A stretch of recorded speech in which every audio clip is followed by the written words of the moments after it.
Hello and welcome to Quarterlight, your car brochure channel, and in today's episode, the Fiat 600T.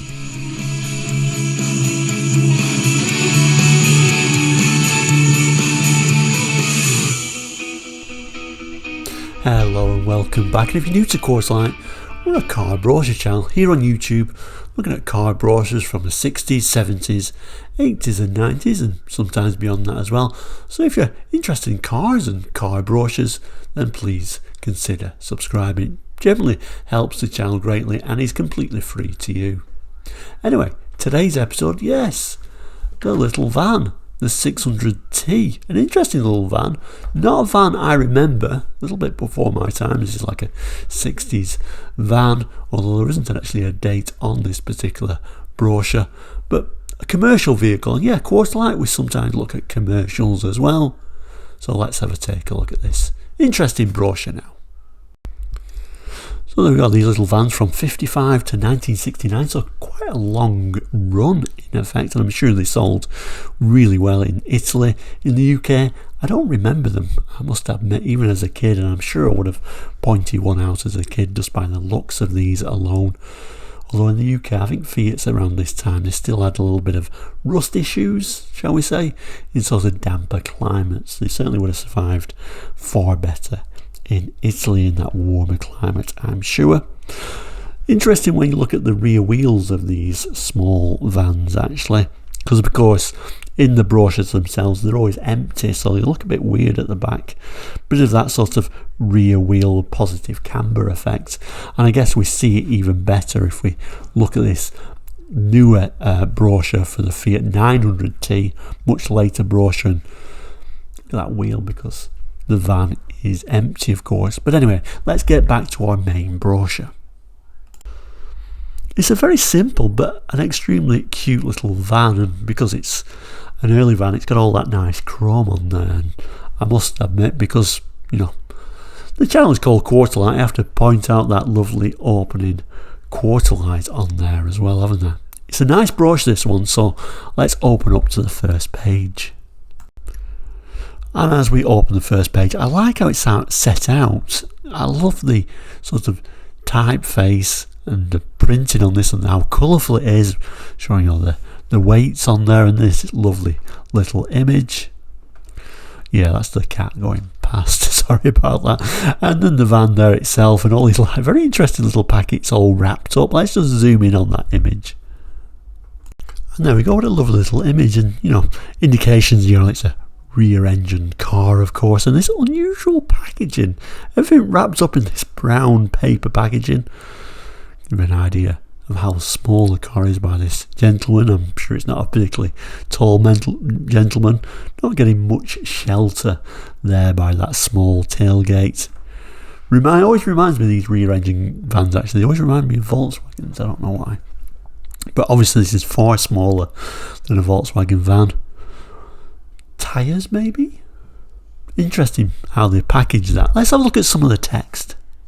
Quite wordy, so I'm not going to read it all, but it says the Fiat 600T is the answer to the present day problem of quick utility transport of goods or passengers, or both, in town or in country.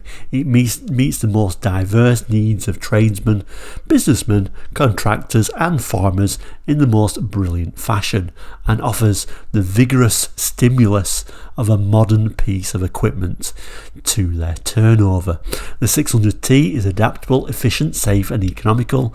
The engine produces 25 bhp. There is a choice of 3 versions to meet every need: the 600T van, the 600T high roof van and the 600T utility, which we'll certainly have a look at as we turn the page. So first up, yep, the 600T high roof van. So let's have a look at that one first. Unfortunately, these people are slightly in the way to actually see the van very well, but unusual that it's high roofed just in this sort of area, isn't it? Because it isn't a very high van anyway, and even as a high van, you know, a person couldn't get in there and actually still couldn't stand up because it's tiny. But unusual. I've never actually seen one of these very strange 600T high roof vans, I must admit. Of course, as usual, engine in the rear. You can certainly see that with these cooling areas on here. Let's look at the next one, which is probably my favourite. This one's simply referred to as the utility. It's a van with windows with seats in it, but again, a very unusual and rare little van for sure. I wonder how many of these are left. I'm sure there must be some in Italy, but I doubt you would see any surviving in the UK, and I'm sure they weren't sold in very high numbers in the UK anyway. Of course, these were kind of like a bit of a derivative of the Multipla, and the Multipla was a very strange MPV type vehicle. I guess this is that sort of idea of having these tiny vehicles with seats to carry more than you would imagine. And then we get some really nicely drawn cutaway images of the 600T. Let's just zoom in, particularly that back image. So it certainly gives us a good idea how the engine is.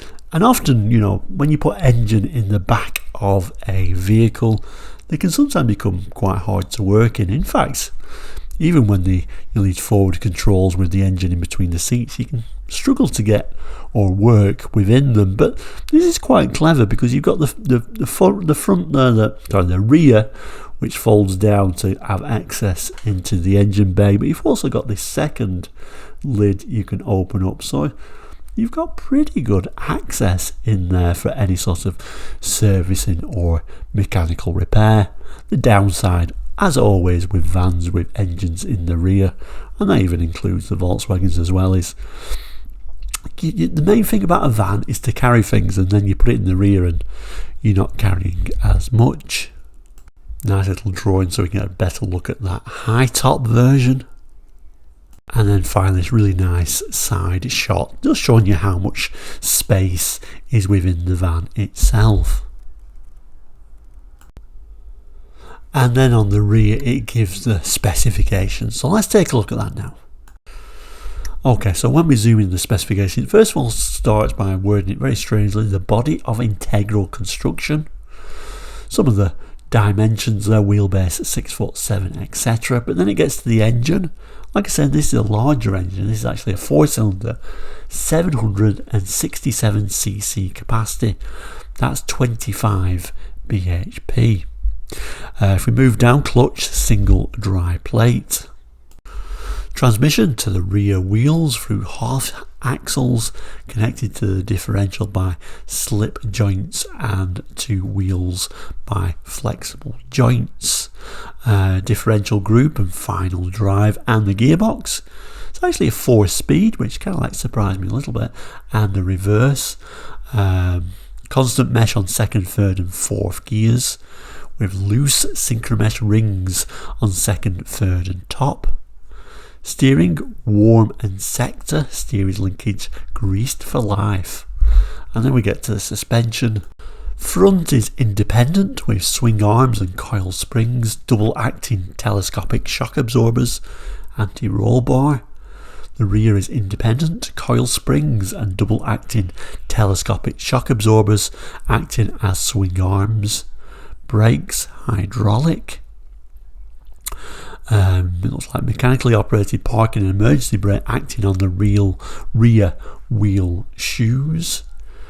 A little bit of information about the disc wheels, the fuel tank, ventilation heated, provides also windshield demisting and defrosting, air intake below windscreen, heater radiator in circuit with engine cooling system, which sounds pretty good for just a little van from such a long time ago.